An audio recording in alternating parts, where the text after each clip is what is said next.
Welcome back, everybody, to the Little Big Bro Podcast. I'm Leo. If you forgot my name. And I'm Hector. And your name. Oh, I know. Right. I know. Well, we haven't even talked about that yet. For like the listeners out there, how did I get my name, Hector? Oh yeah.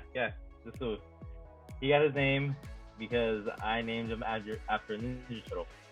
Originally, we were gonna name him Raphael, which was my favorite, but my parents didn't like it, and at the same time, he's gonna be my little brother that's gonna torment me. So why would I want to name him my favorite turtle? That's true. So I named my second favorite, which was Leo.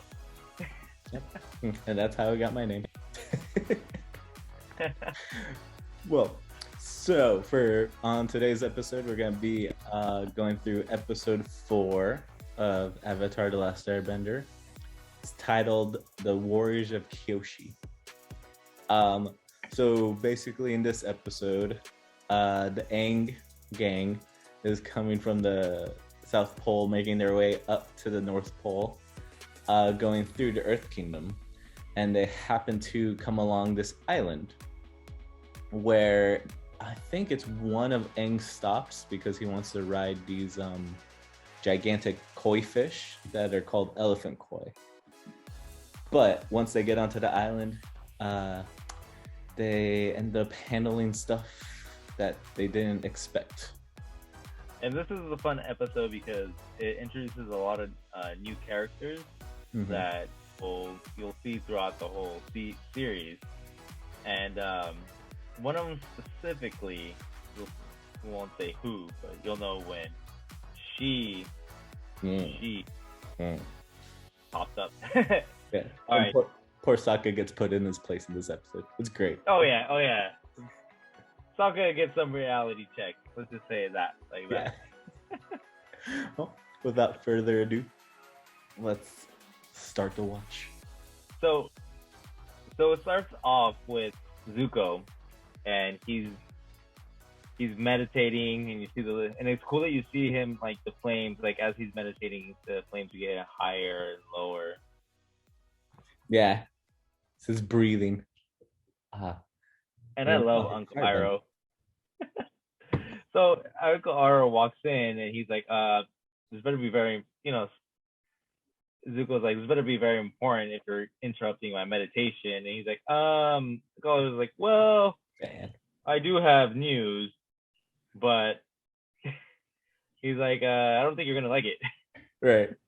Oh yeah, and this is probably my favorite transition. He's like, Zuko's like looking at the map. He's like, "Oh, this must be a master maneuvering. He can't be like found." And then it transitions to the gang, and they're like, "You don't know where you're going, do you?" Clearly a master of evasive maneuvering.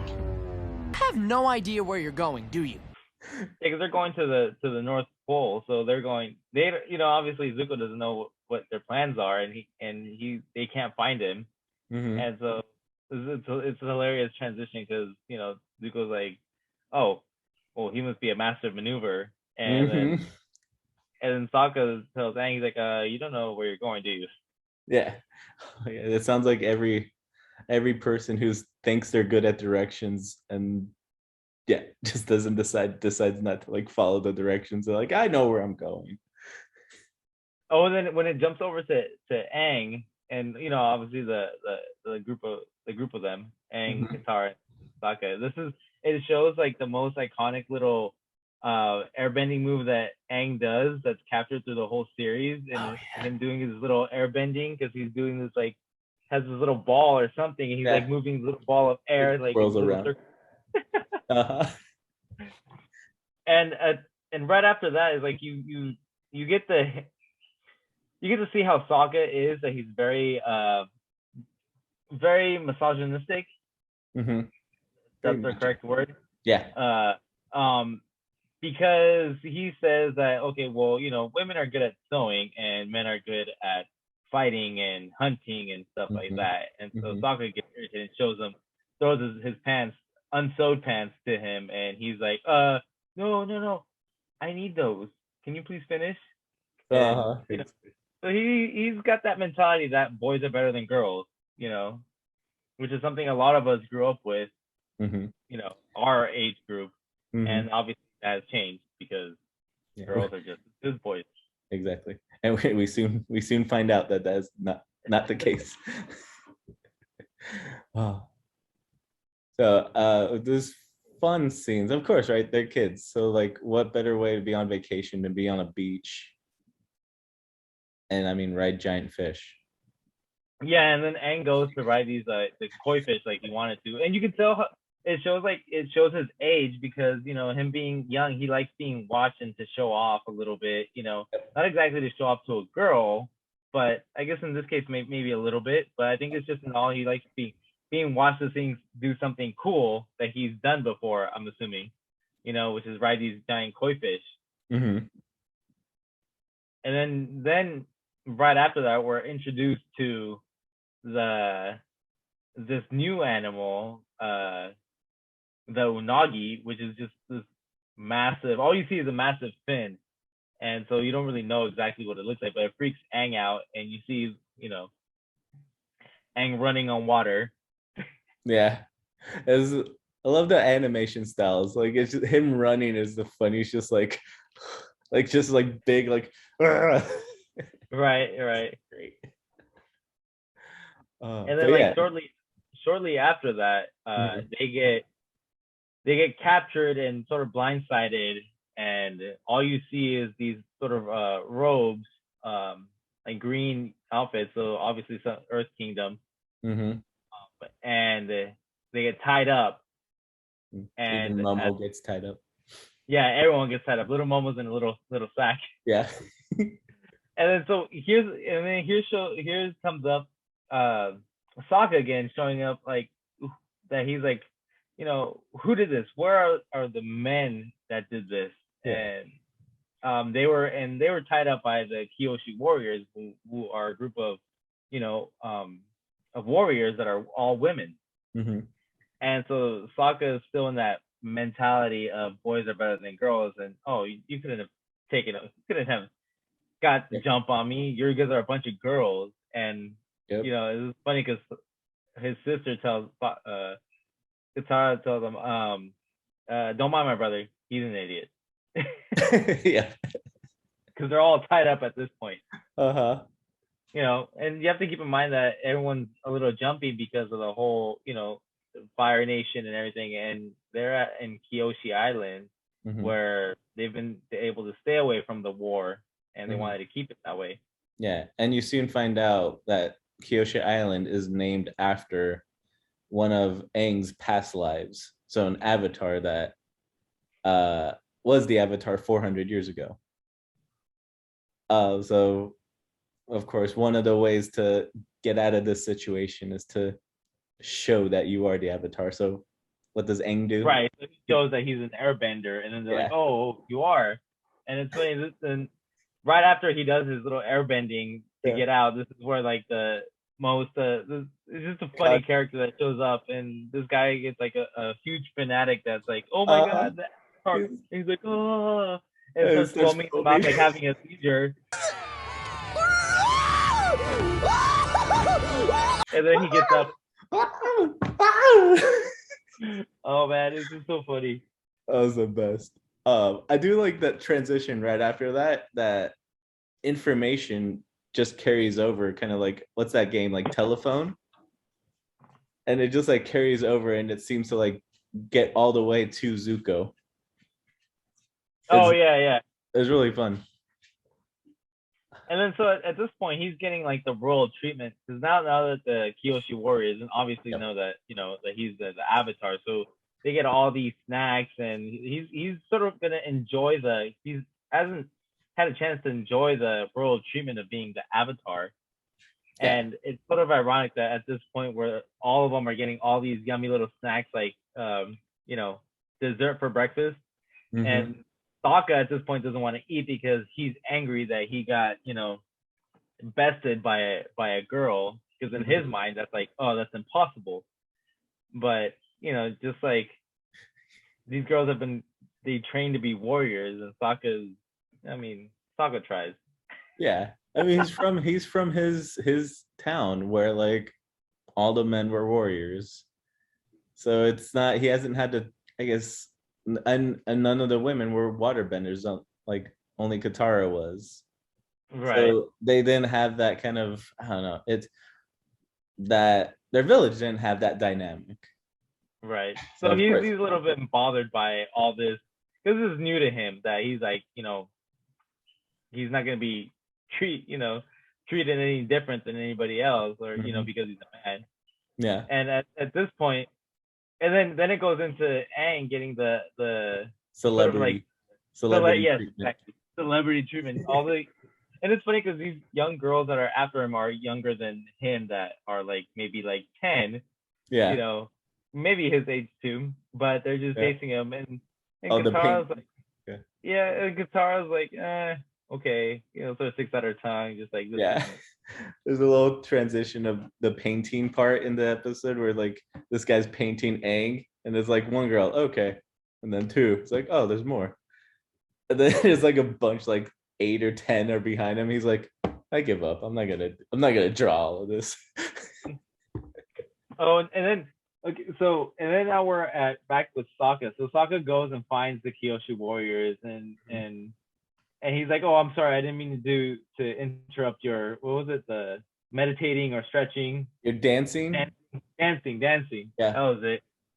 And so one of the Kyoshi warriors is being very condescending to him, saying like, oh, you're the best warrior from your village, huh? He's like, maybe you can teach us some, or a little bit of demonstration.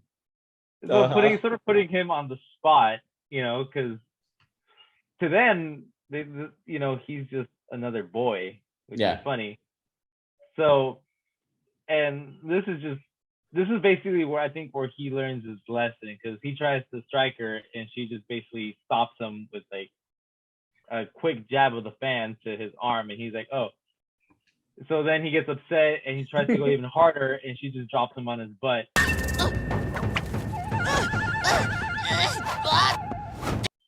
Constantly. So basically he gets embarrassed, by a girl, which at that point, him being his age, because Sokka's what, 16? Yeah.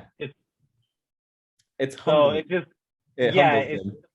Well, it's a big embarrassment to him, because he's like, oh, I just got beat up by a girl, because to him that was like, that would never happen. But obviously he's not in his village, so they've been training, probably since they were kids. So I think eventually, hopefully this gives them a little bit, humbles them a little bit, that just because they're girls doesn't mean they can't be warriors. Exactly. And then you see a little more tension afterwards with Katara and Aang, where, right, like we said before, Aang is not used to being this kind of celebrity, so he's letting it go to his head. Right. And then one of the girls calls him Angie. Katara's like, and Katara's like, what? She gets all upset, because I don't think at that point it's sort of like, it didn't really sink in that she was getting maybe a little bit jealous that he was getting attention. But then Aang brings it up. Oh, he's like, I understand. He's like, you're just a little bit jealous, and that gets her even more upset. Yep.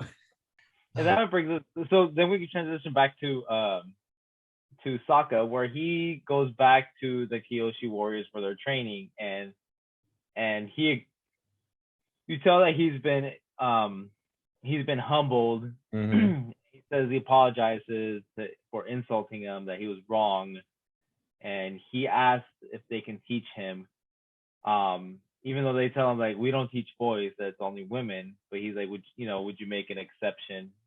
And this is a little funny, because she's like, okay, well then you have to do everything the Kyoshi warriors do. And he's like, I'll do anything. And so they put him in the getup, they put the makeup, they put the dress on, but to him it's a girl's dress, but to them it's not. Every part of the dress, or the outfit, I'm sorry, I don't even mean to call it a dress, but every part of their uniform symbolizes something to them, so they wear it with pride. Exactly. You know, just like when anytime you like old tribes would go into war, some tribes would wear warrior paint. Exactly. And when they paint the face, I mean that everything's a culture and everything means something to them. That's why they wear it. The gold insignia represents the honor of the warrior's heart. Exactly. It's really cool. And then of course, as it being like a kids show, Aang comes in, he says nice dress, and like poor Sokka's like, oh, this is cool, I get the meaning behind this, and then Aang just comes, he's like, poor Sokka. You see a little more tension between Aang and Sokka, but then you go back, or Aang and Katara, right? And then you go back to Sokka and I don't know, have they said her name yet? Suki? I don't know if they said her name yet, but so they're doing him and Suki. This is the character that was surprised are doing a little bit more training. Yeah. And so she's teaching him, but he ends up becoming Sokka is a fast learner, so he does is a fast learner, and so he ends up catching her off guard, her not expecting him to learn it as quick, and so she falls and he's like, I got you. So and then she goes, oh, you got me, and then she bends back his wrist, almost like a little Aikido move. Yeah. And just, you know, does a little joint lock and bends it over. He's like, okay. Yeah. Oh, it was good. You see that like dynamic, that like relationship between those characters. It's really cool. It's a fun little episode, getting a little bit. And then after Sokka being humbled, Aang and Katara finally kind of like, he says, sorry, I was being a jerk, and she's like, hey, it's all good, you were being a jerk. So everything's all like happy, but it's not as happy as it seems. Something's in the water. What's in the water, Hector? Jaws? Oh no, wait, no, not Jaws. The unagi. Yeah.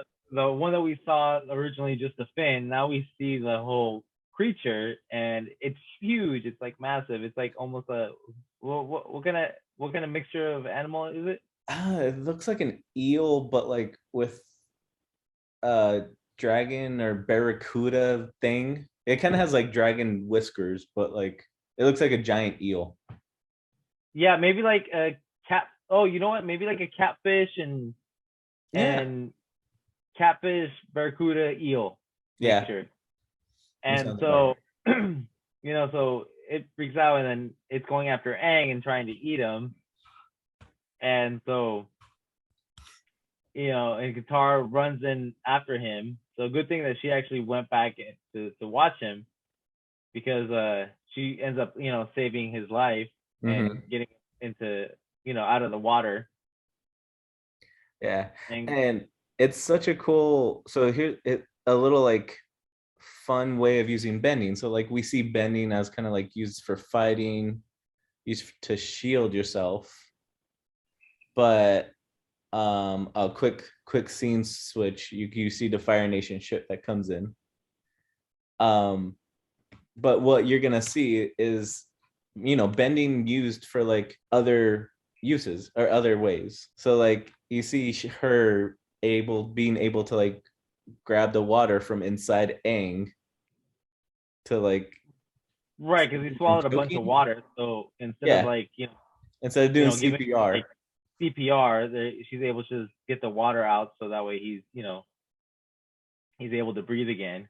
And in the process that she's doing this, like they're hiding, in a little ditch when she's doing this, but the Fire Nation troops that got off the ship walk right past them in a way, but they don't see them. Yeah, it's fun. I like practical uses of bending. Like firebenders heat up stuff. And then so it jumps back to Sokka and Suki training, and then they come in and tell Suki like, hey, Fire Nation's here. And so they stop their training, and so they go obviously they're going to go defend their village. And so right now it's basically Zuko leading the Fire Nation on these sort of like rhino Komodo. I think they're Komodo dragon rhinos. Oh, okay. I think so. Yeah, I think you're right. Which is really cool. And then of course you see like the Kyoshi warriors. They're formidable warriors. They like can kick anybody's butt. Right, and this is actually exciting to see because so you get to see how actually tough the Kyoshi warriors are, and even though they're non-bending warriors, they still they still are very formidable, and but at the same time you also see how good of a fighter Zuko is. Yeah, I mean he's been fighting training his whole life, and obviously he's had really good teachers, so.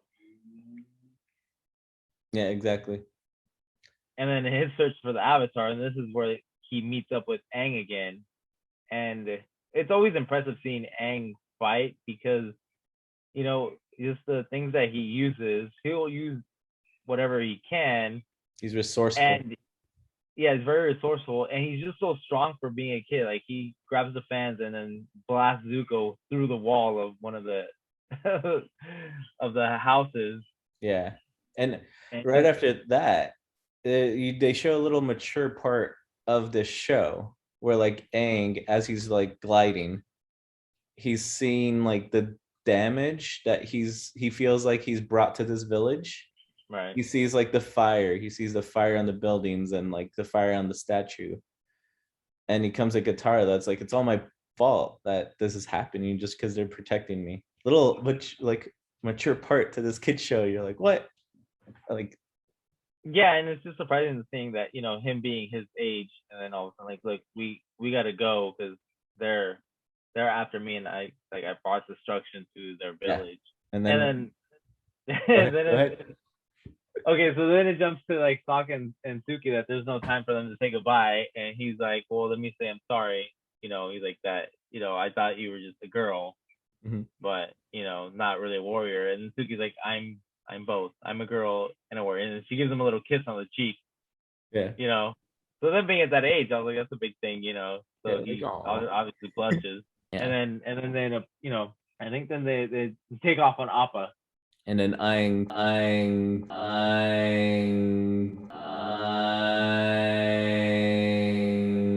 feels like he needs to be the cool avatar and jumps in the water. And what does he do, Hector?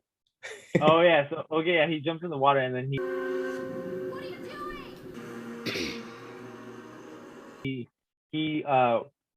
He wrestles the unagi, and because the unagi spits water, you know, a high like power water from its mouth, so he controls it and blasts it all over the village to basically turn off all the fire that the Fire Nation created on the village, and soaks the Fire Nation in the process. Yep. And then they end up taking, you know, jumping back up on Appa and taking off. Yeah. And he's like, I know it's dangerous. And then he's all happy because then he gets a hug. Huh? Yeah. He said stupid and dangerous. Yeah. Yeah, and then Aang being that age, he was like getting a hug from, you know, a girl that he likes. It's always a, you know, it's like, it's always a feel good thing. Yeah, it's cute because then he just has a big smile. He's like, hey. Right. And that's it. And then they fly off to another adventure. Episode number 4. Yes. All right. Now it's time for our most insightful part of the episode. What did we learn from this episode, Hector? What did we learn? What lessons did we learn? So I think basically the moral of this was, you know, don't judge a book by its cover. In this instance was basically, you know, Sokka being brought up a little bit old fashioned, you know, thinking that boys are better than girls, or, you know, girls can't do, you know, girls are meant for sewing, boys are meant for fighting. It's just, you know, maybe that's very old school. Maybe that's just where they grew up in their little small village, but, you know, that it's not like that everywhere, you know, that people are equal and can become anything no matter what the, you know, where they are and what the situation that, you know, depending on the situation that you're in, it's like you end up becoming a warrior because you need to and you want to. to protect your village. So Doesn't just matter if taught you're a boy or a them a girl. lesson. Right. Just taught them a lesson that people are equal. Exactly. That not being a boy is not being better than being a girl. Being a girl is not better than being a boy. Mm-hmm. Vice versa. Exactly. Let's see what I learned. I think one little part I learned is not to let things go to your head, because then your friends are gonna put you back in your place when things have gone to your head. Oh, And you gotta stay humble. You gotta stay humble. He thought he was a superstar. Celebrity, like, oh, I'll be right there. We have the guy foaming at the mouth. Still Oh yeah, that's hilarious. But yeah, I think that's another good lesson. Let's see. So from there, we'll go to our animal section of the podcast. Don't know. We're trying to think of titles. Or like our hybrid animal, our favorite hybrid animal. Hector doesn't like Safari Zone. He says it's too cheesy. You guys can write down what you think. Maybe you guys can come up with some ideas for us. Exactly. I don't know why it came to my head. What about Aang's Ark? Like Noah's Ark? I don't know. I guess I sort of like, you know what? The Avatar's Ark. It's very big. Let's make it religious. There you go. Avatar's Ark. I like that. Let's go. Okay, let's keep it. So on Avatar's Ark are the animals that were shown. So we have the unagi. Mm-hmm. The elephant koi. The elephant koi and the kimono dragon rhinos. Oh yeah, that was the first time we saw them. Even those show up all the time now. Right. Yeah. That's true. Which one was your favorite?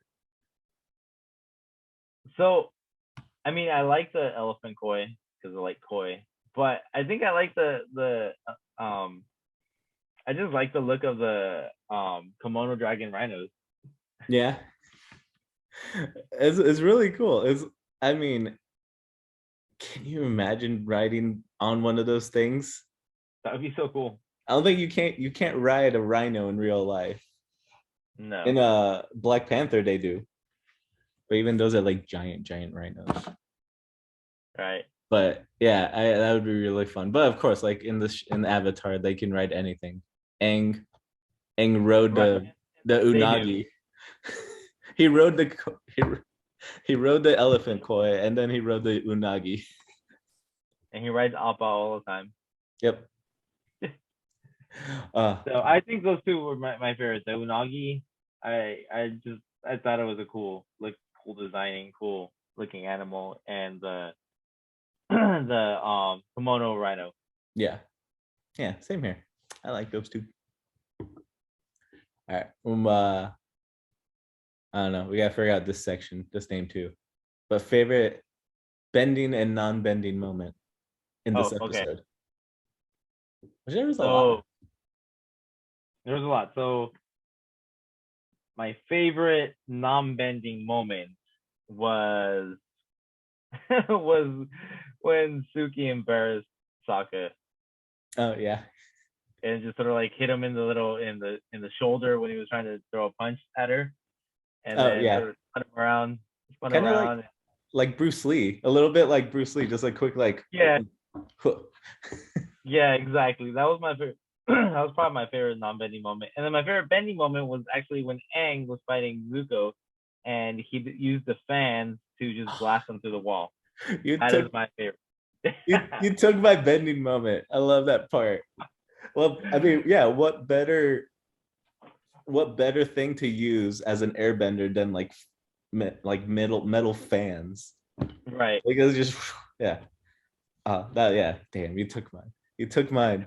It's such a good moment. Right, well, okay, so we can share a bending moment. Okay, my favorite non-bending moment. I think it was it's just the guy who starts foaming at the mouth. Oh, yeah. That's a non-bending moment. Apart from the Kyoshi Warriors kicking butt, which is like completely awesome. The guy just foaming at the mouth just from seeing Aang is That's just funny. the best part. And don't worry, people. We see him again later. He is again, and he foams again, and he passes out again. Yes. Oh, really? Here's a little fun little tip. I did notice after watching this so many times. I think it pointed out like in a meme one time, but in the scene where Katara is putting like vegetables into a pot, and she's talking to Aang. Every time the camera goes to Aang, behind his I think right shoulder there's a guy. You got to rewatch it again, just that little scene. But behind Aang's shoulder there's a guy he's not turned towards like the camera per se, but he's like turned and looks like he's talking to a wooden pole. And every time it switches and it goes back to Aang, it's a different like movement. So like one time he's like talking to the pole, it goes away, and then it comes back, he's like arguing at the pole, it goes away, and then it comes back, and then he's like on the ground just like this, and it looked like he like lost the argument to the pole. It's really, you guys just have to watch that little part. It's just, that's funny. You know what, I'm gonna have to rewatch that part. So yeah, it was really funny. It came in a meme one time, and I had to rewatch it. I'm like, babe, yeah, that's a funny little editing error, I'm assuming. No, I don't think it's an editing error. I think it was probably done on purpose. It probably was. But yeah, those are my non-bending moments. Funny little like hilarious parts. And then okay, so what was the next one we're supposed to do? Our new segment that's gonna be ending each episode, and we are gonna call it A Cup of Tea with Iroh. I like this one. Yeah. And just on a side note, I just rewatched that little part, and it's hilarious because he is arguing and then sitting. Right. It was hilarious. Right. So it's just really funny. You gotta watch that. Rewind it and watch it. Yeah. Okay, so back to the cup of tea with Iroh. So what do we want to do with this segment? With this segment, we want to just introduce something that the creators actually did with the animation, like their characters was based off. Mm-hmm. All the episodes, all the characters, and even the architect in the show was based off of somewhere, like I think like Fire Nation, Japan, and so they all got the air temples were based off of somewhere else. So in this episode, we're gonna focus more on the Kyoshi warriors and what they're based off of. And I think Leo, I sent you what a. Oh yeah. What did you want me to say it? You can say it. Yeah, you can go ahead and say it. Oh, okay. Well, I didn't write it down this time. I just sent it to you. Well, okay, so what Hector sent me is his research. The Kyoshi warriors fighting style is based off of Kendo, which is the way of the sword. It's a modern Japanese martial art descended from traditional swordsmanship, kenjutsu, or sword technique. So since the Kyoshi warriors employ like modern hand-to-hand combat techniques, which that's called like Aikido, it's basically safe to assume they probably also use modernized Japanese swordplay. So in the movements that you see in the show, that's basically their way of fighting, the style that they fight. And you can kind of see it with their the fans, because the fans aren't always like, fleshed out. They're kind of like in like They a have handle? like little a handle, small little like little swords. Yeah. Small little swords, but So like instead of them using swords, obviously, they would use fans, and you see it a lot in this episode when they're training and doing their movements, and when they're training SOKKA and everything. So I thought that was a cool little note, informative about the episode. Yeah, I like that. So at the end of every episode, we're gonna have like a little cup of tea with Iroh and learn a little fun fact about the specific episode. So, yeah. And that's it for this episode, everybody. Thank you everybody for joining. I hope you guys enjoyed it. Yeah. And please tune in with us for our next episode, which we'll be covering episode 5. Exactly. Let us know in the comments what was your favorite part of the episode.